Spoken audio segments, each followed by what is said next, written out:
ہمارے چینل سے جڑنے کے لیے یوٹیوب پر برکاتی نیٹ ورک SB کو سبسکرائب کریں۔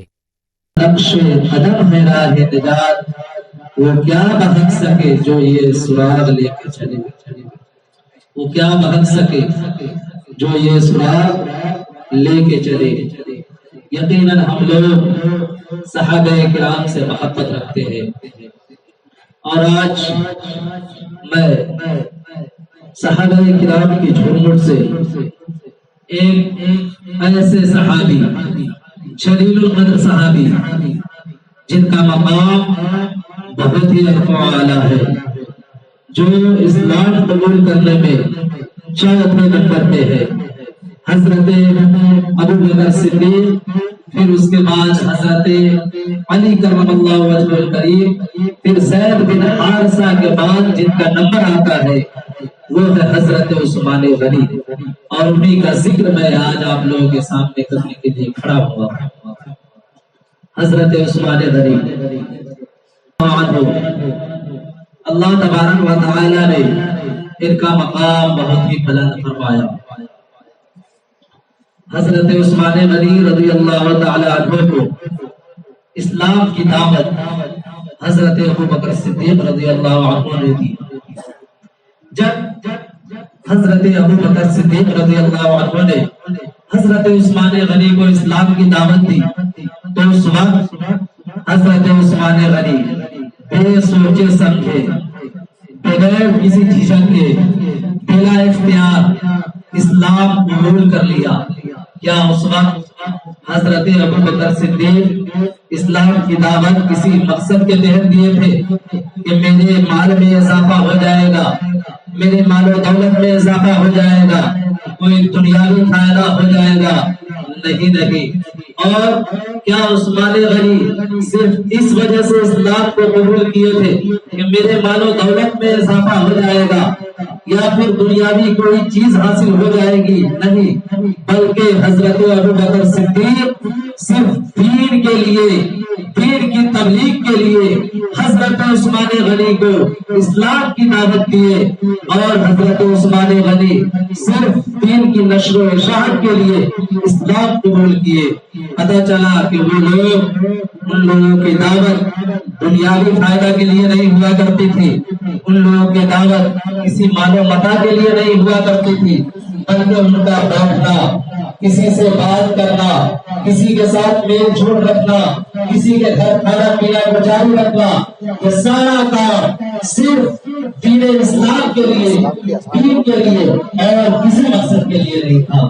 آج اگر کوئی ہوتا تو ہم میں سے ایسا ہوگا کہ وہ اگر پوری رشتوں کی بات آتی تو فوراً دین کو درکنار کر دیتے ہیں، پسے خوش ڈال دیتے ہیں، اور اگر کبھی کوئی میٹر آتا، دیکھتے ہیں کہ آپسی کا معاملہ یا پھر بزنس کا معاملہ خراب ہو رہا ہے تو فوراً وہ بزنس کو اختیار کرتے ہیں اور دین کو کش پشت ڈال دیتے ہیں۔ نہیں، وہ صحابہ کرام تھے جنہوں نے ایسے وقت میں اسلام کو قبول کیا، ایسے وقت میں اسلام کو قبول کیا کہ اس وقت میں اپنے آپ اپنے لیے مسائل و آلام کو دعوت دینا تھا، مشکلات کو کھڑا کرنا تھا۔ ایسے وقت میں صحابہ کرام نے اسلام کی دعوت کو قبول کیا، اور اس وقت جب مال و دولت کی باری آئی تو انہوں نے اپنے مال و دولت کو قربان کر دیا۔ جب گھر چھوڑنے کی باری آئی تو گھر چھوڑ دیا، ہجرت کرنے کی باری آئی تو ہجرت کر لیا، اولاد کی قربانی دینے کی باری آئی تو اولاد کو قربان کر دیا۔ زبردست، بالآخر جب اپنے جان کی باری آئی تو اپنی جان کو قربان پہ لگا دیا، صرف اور صرف دین اسلام باقی رہے، نبی کا دین ہمارے ہاتھ سے نہ چھوٹے۔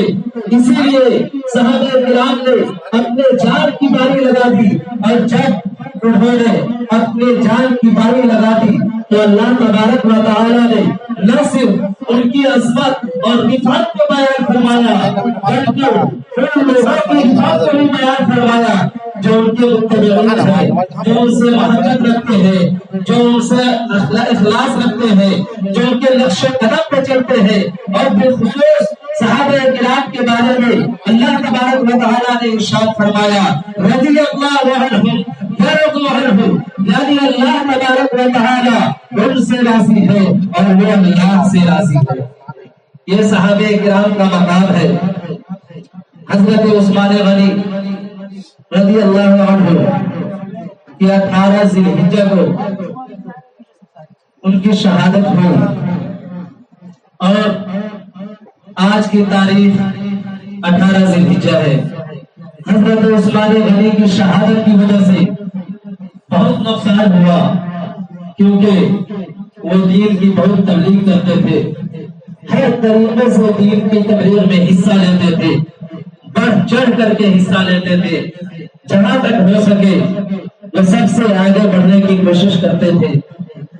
غزوہ تبوک کا معاملہ بہت ہی اہم ہے۔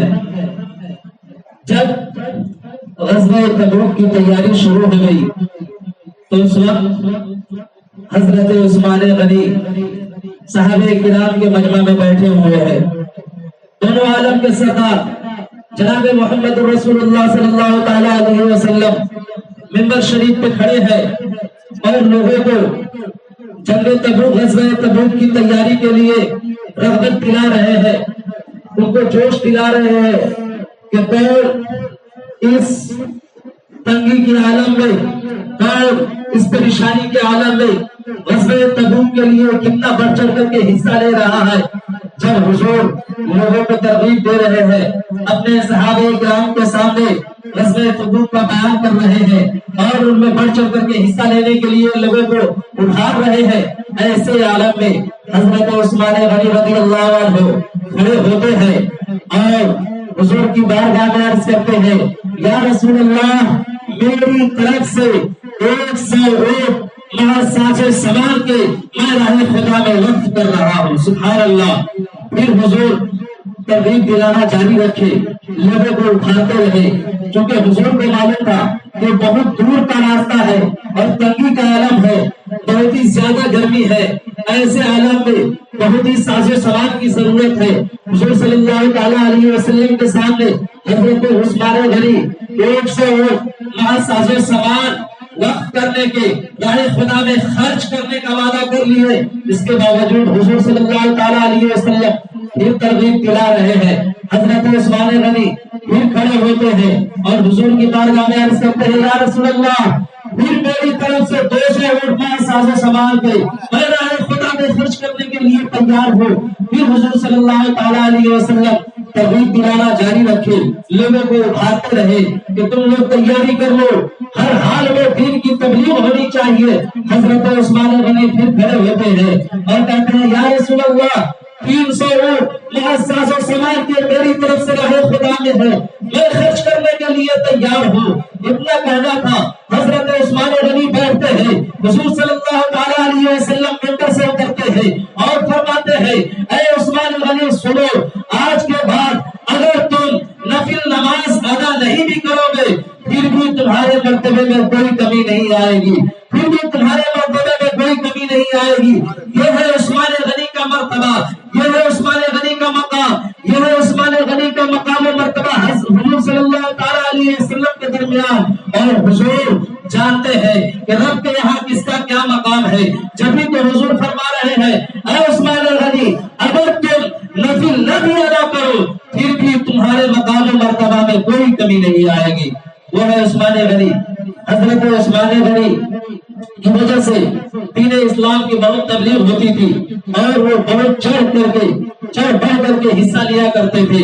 صلح حدیبیہ کے موقع پہ حضور صلی اللہ تعالی علیہ وسلم اور حضور کے ساتھ بہت سارے صحابہ کرام عمرہ کے لیے نکلے۔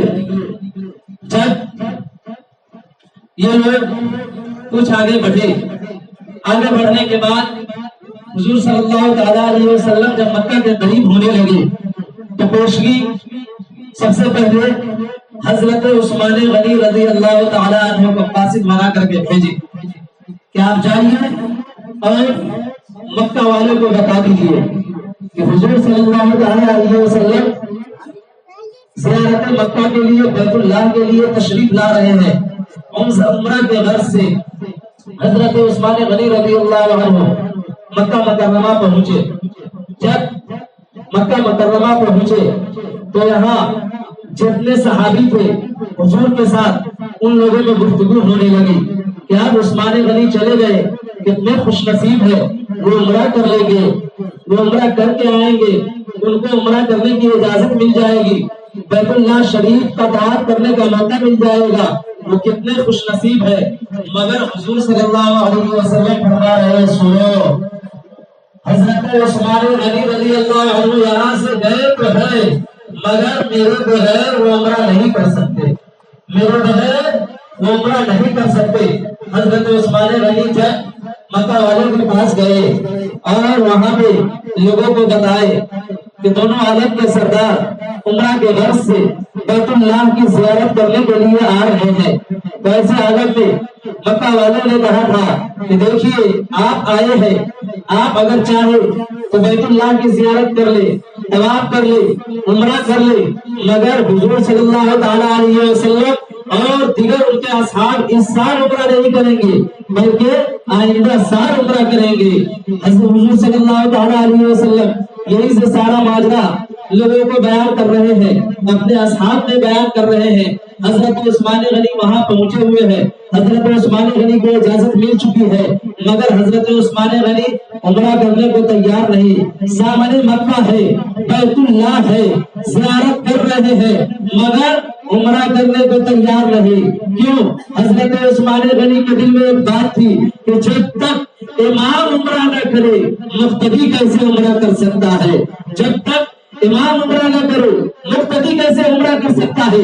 حضرت عثمان غنی بیت اللہ کو دیکھ رہے ہیں اور کھڑے ہیں, کھڑے کھڑے سوچ رہے ہیں کہ امام نہیں ہے, مقتدی کیسے عمرہ کرے. حضرت عثمان غنی اسی عالم میں کھڑے کھڑے پھر وہاں سے واپسی آتے ہیں. واپس آنے کے بعد پوری باتیں بتاتے ہیں, ساری بات ہونے کے بعد پھر صلح حدیبیہ والا معاملہ طے آتا ہے. دونوں کے درمیان صلح حدیبیہ ہوتا ہے. صلح حدیبیہ کے درمیان حضور فرماتے ہیں کہ دیکھو حضرت عثمان غنی کو وہاں اجازت مل رہی تھی مگر حضرت عثمان غنی وہاں نہ طواف کیے اور نہ زیارت, نہ طواف کیے اور نہ عمرہ مکمل کیے. کیوں؟ کہ میں نہیں تھا. حضور سے اتنی محبت تھی حضرت عثمان غنی کو, اتنی محبت تھی کہ حضور کے بغیر وہ عمرہ نہیں کیے. وہ سمجھ رہے تھے کہ ارے میرا عمرہ یہ حضور کے عمرے پہ منحصر ہے, جب تک حضور کا عمرہ نہیں ہوگا میرا عمرہ بھی قبول نہیں ہوگا, جب تک حضور کا عمرہ نہیں ہوگا میرا عمرہ بھی قبول نہیں ہوگا. اسی لیے حضرت عثمان غنی اپنے عمرے کو حضور کے عمرے پہ موقوف کر دیا. اس طرح حضرت عثمان غنی کے بہت سارے واقعات ہیں. عثمان غنی رضی اللہ عنہ بے حساب مال و متاع راہ خدا میں خرچ کیا کرتے تھے. اس دور میں لوگ کچھ روپے کسی غریب کو دیتے ہیں تو فوراً وہاں پہ تصویر کشی کرتے ہیں اور پورے سوشل میڈیا پہ شیئر کرتے ہیں, اخبار لے دیتے ہیں. یوں سمجھیے کہ اس دور میں لوگوں کو ذلیل و خوار کیا جاتا ہے, جس کو دیا جاتا ہے اسے ذلیل کیا جاتا ہے. دیکھو آج تمہیں یہ معلومات دیا جا رہا ہے صرف اس وجہ سے کہ تم غریب ہو, صرف اس وجہ سے کہ تم نادار ہو, صرف اس وجہ سے کہ تمہارے پاس ساز و سامان نہیں ہے, اسی وجہ سے تمہیں آج ذلیل و خوار کیا جا رہا ہے. مگر قربان جاؤ حضرت عثمان غنی پہ وہ لاکھوں کروڑوں روپے راہ خدا میں خرچ کر دیے مگر کبھی اس لیے نہیں کہ لوگوں کے درمیان میری شہرت ہو جائے, لوگ میرا پرچار کریں, لوگ میرے مال و متاع کا ڈنکا پیٹتے ہوئے گھومے, اس لیے نہیں بلکہ صرف اور صرف اس لیے خرچ کرتے تھے کہ رضائے الہی حاصل ہو جائے, اللہ کے محبوب کی رضا حاصل ہو جائے, پھر میں دنیا و آخرت میں کامیاب ہو جاؤں. حضرت عثمان غنی کا صرف اور صرف یہی مقصد تھا. اسی مقصد کے تحت حضرت عثمان غنی رضی اللہ عنہ راہ خدا میں بڑھ چڑھ کر کے حصہ لیا کرتے تھے. مجھ سے بولنے میں اگر کسی طرح کی کوئی غلطی ہو گئی ہو تو رب کی بارگاہ میں دعا ہے کہ اللہ تبارک و تعالی میری غلطیوں کو معاف فرمائے. السلام علیکم ورحمۃ اللہ وبرکاتہ.